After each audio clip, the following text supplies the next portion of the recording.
This is Kev, and with me is Donnie and Roger, and we're here to do our spoiler discussion for the MCU film Shang Chi and the Legend of the Ten Rings, starring Simu Liu. Um, Good film, I would say. And like I said, spoiler for any of you out there watching. So if you haven't seen the film, you might want to go see the film and come back and watch our broadcast. So, welcome to the Black Dimension. You've been pulled in officially. Uh, how y'all doing today, fellas? Everything's smooth, everything's good. Let's get with it. All right. Yeah, I'm doing good. I'm just enjoying my day. How about y'all? Yes, everything's awesome. Everything. So, yeah. When you guys were finished watching the film, what was your initial reaction of what you had seen? So I'll go first. The fuck happened to his 10 rings? Go uh, ahead. I come from the OG Mandarin with the 10 rings, where each one of those rings had a different function, and the rings just seemed a whole lot more powerful than what the movie had. Right. So that threw me off a little bit. But everything else was enjoyable.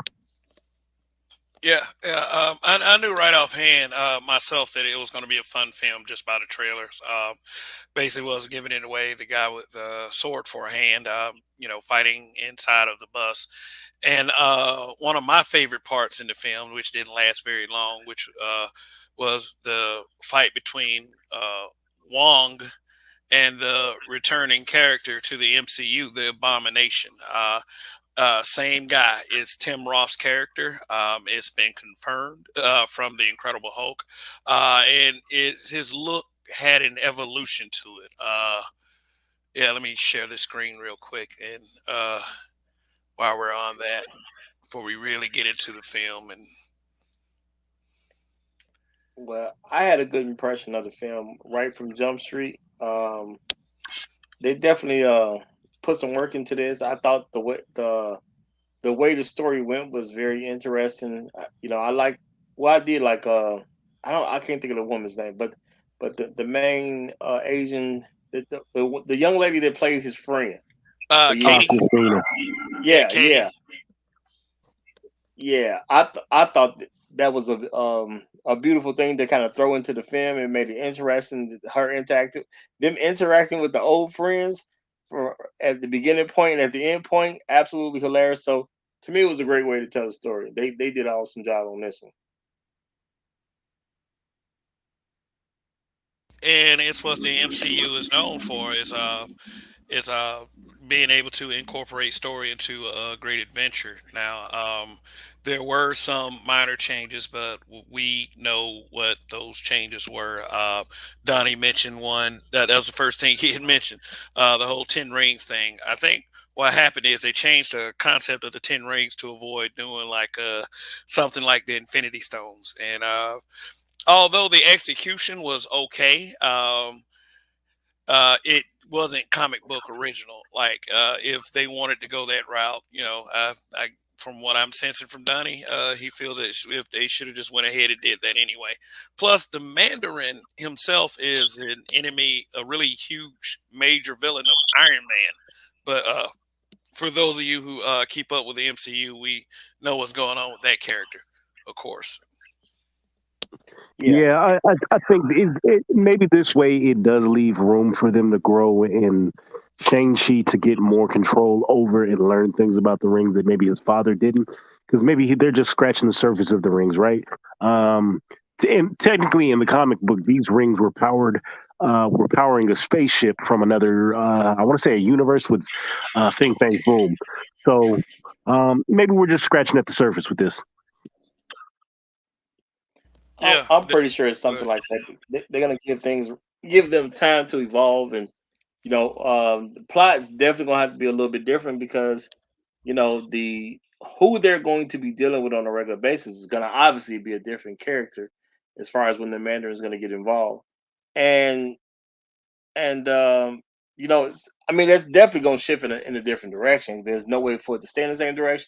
But without understanding the power of the Ten Rings, for those of us who didn't read the comics growing up, I didn't have an issue with it at all.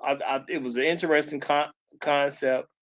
I would like to know more about how he's controlling the rings, because the movie didn't really present that to you. So I think they left a lot on the table for people to grow into over, because these characters are going to have story arcs. So I think it left enough room for a very interesting story arc, because it's really not explained how he's controlling them at this point. Yeah. Plus, in the movie itself, you had two characters who actually controlled it and wielded the rings in different, like same but different ways. But ultimately, in the end, the main character was the one that was able to control the rings. That was kind of a giveaway in the beginning of the movie when the main villain, Wen Wu, who was originally the Mandarin, met his mother, and his mother beat him, and they fell in love. They had a love story, and you know, out came baby Shang Chi. So yeah, yeah, it was interesting stuff. Now, the fighting and the action was very good. I am always a fan of martial arts films and incorporating martial arts into films when executed correctly. And Marvel at least does that with this film. The fighting was great. I was convinced that Simu Liu could actually fight. I mean, it takes a good level of martial arts training to, or choreography, so to speak, in order to execute a lot of those fight scenes, and they were pretty good. I would say a film that I see in that vein, kind of not so much in depth with the martial arts, but it had fighting in it, was Scott Pilgrim versus the World. The like of it was a fun film to watch for me. I always like films like this, and to see a hero like this come to the MCU. Now, I wasn't a big Shang Chi fan. Like, I did read comics. I wasn't a big one, but the way they incorporated this character into the story of the MCU is pretty good. I'm looking forward to what seeing him become more powerful and seeing him what he can do in the future of the MCU, because according to the Marvel comics, he's supposed to be like the most proficient martial artist ever, right? Yeah, he's that much better than Danny Rand, the Iron Fist. Danny, and he's got complete control over his fist or his chi. So, like, I don't know if I'm going super nerd with y'all, but Iron Fist is known for having a fist that basically he can punch you and it's game over. He can punch through walls, do everything with his fist, right? He doesn't. He's not able to do that, but he has basically the same level of control to where he can do everything with that, and that's what makes him kind of the best in the Marvel universe. Well, I mean, it remains to be seen at this particular point, because we got to find out if the Netflix series will even be incorporated into the Marvel Cinematic Universe, or are they going to leave that as something different? Because at first they were supposedly involved, but then they had a change with Kevin Feige getting more power over what's going on with Marvel. So, and rumor has it that he doesn't like to deal with stuff that he wasn't there from the beginning. So who knows if that's going to really be incorporated or not. So, I guess we're going to have to play wait and see on that. But the film that they did do a great job with the martial arts. They paid proper respect to the Chinese and all that when it comes to the martial arts. And I guess if you meet you a young lady who can beat your behind, you're supposed to marry her. That's what I got.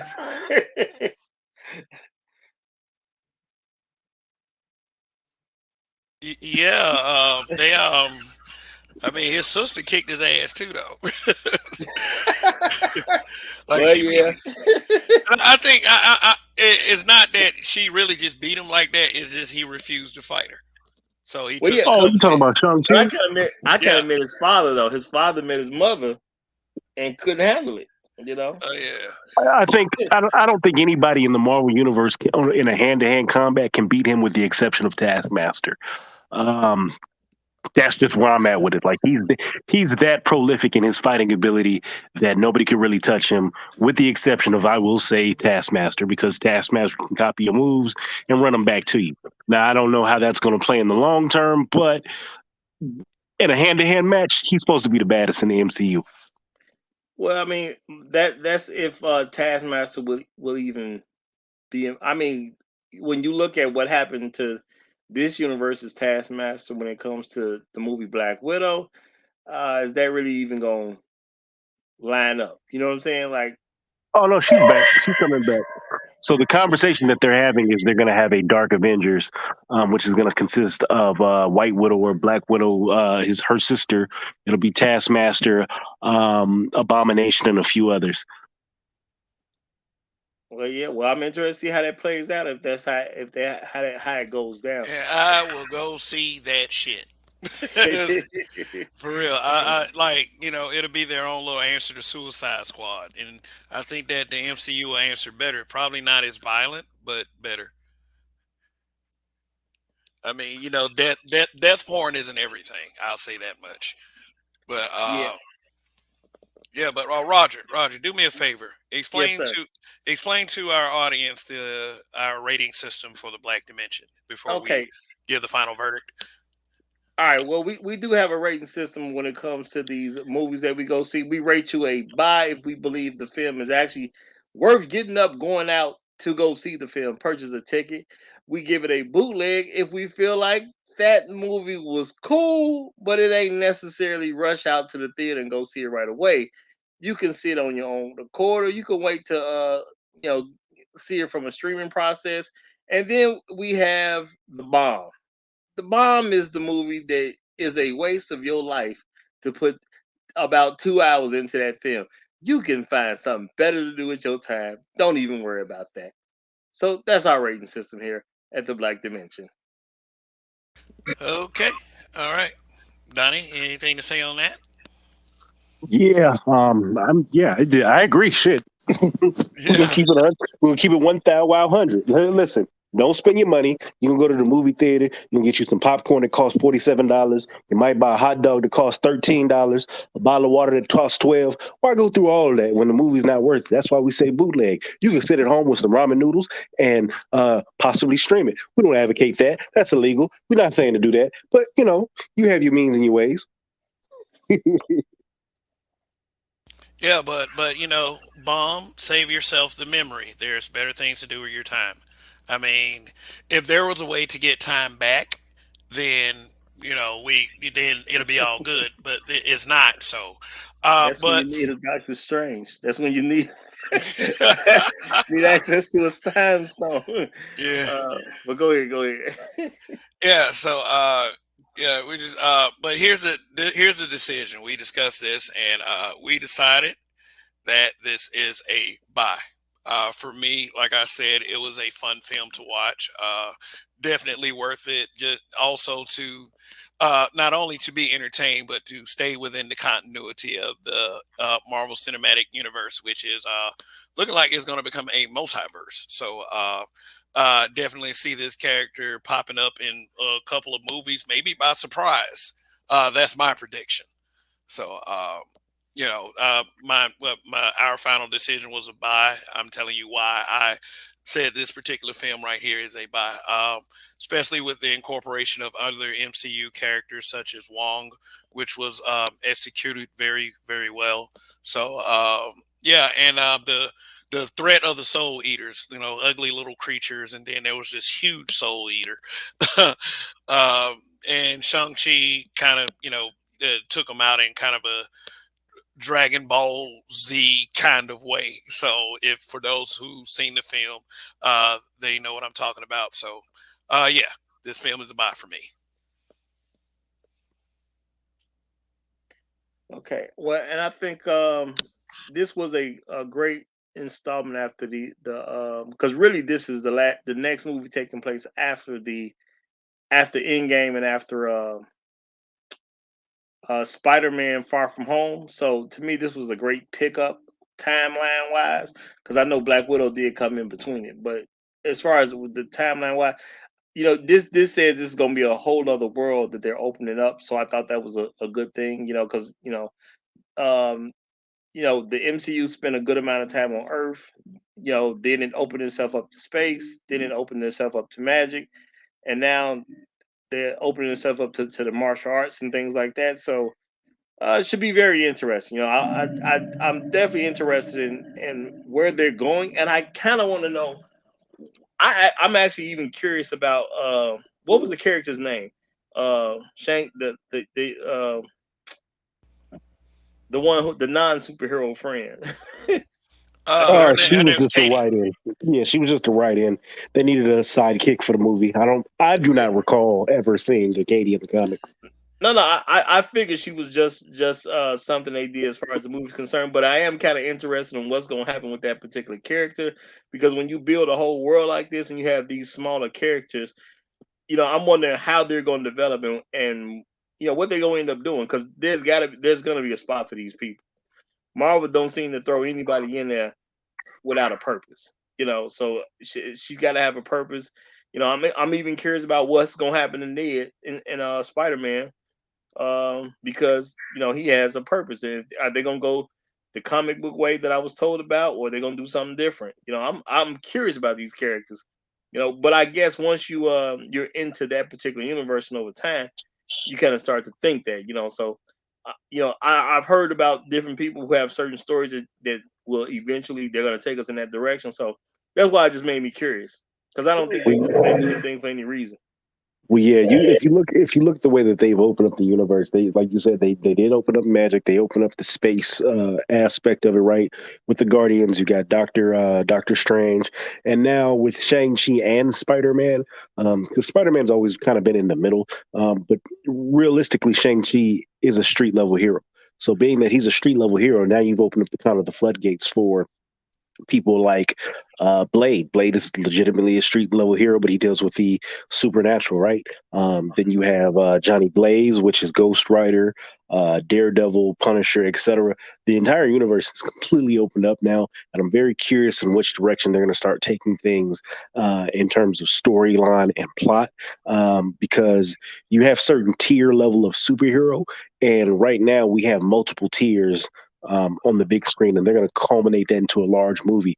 And I'm just very curious to see how they're going to do it, because um, the characters we're going to aren't typically seen as Avengers. So if you aren't going to have an Avengers esque type situation, right? What is the next phase of Marvel really leading to, right? It's going to be something bigger than the Avengers. The Avengers was great. We this is something that led us to really creating this channel in the franchise, the Infinity 23, right? Because that's all been Avengers based. But at this point, we're stepping beyond the Avengers and going into the entire universe, and I'm really excited to see the direction it's going to go in. Yeah, no, fundamentally is paying respect to the actors that build up on these characters, and also that there are so many characters to choose from as far as the source material, the Marvel Comics universe itself. So to bring characters like this to the surface definitely adds to the variety and the diversity of characters that they do have to choose from, plus expanding on the universes of current mainstays such as characters like Spider-Man, Doctor Strange, and and bringing in even more famous superhero teams like the X-Men, which they will be incorporated in the near future, and Fantastic Four. the Fantastic Four, and also from what has been reported, Mahershala Ali's Blade will be powered up, so he'll be stronger in the MCU. So that will be interesting as well. So, Huh. uh, there are several Marvel films that will be coming out. Shortly after this, you have Venom 2, Let There Be Carnage. You have Spider Man No Way Home coming up as well. Yeah, so it's going to be a very interesting ride. So, Roger, Donnie, any final words? I mean, as usual, I enjoy the conversation. We hope to see you guys again. Like, share, subscribe. We are here for you. If you guys want us to do a particular TV show or movie or watch something of that nature, let us know in the comments, right? We're here for you, right? Check us out, Black Dimension. Donnie's out. All right.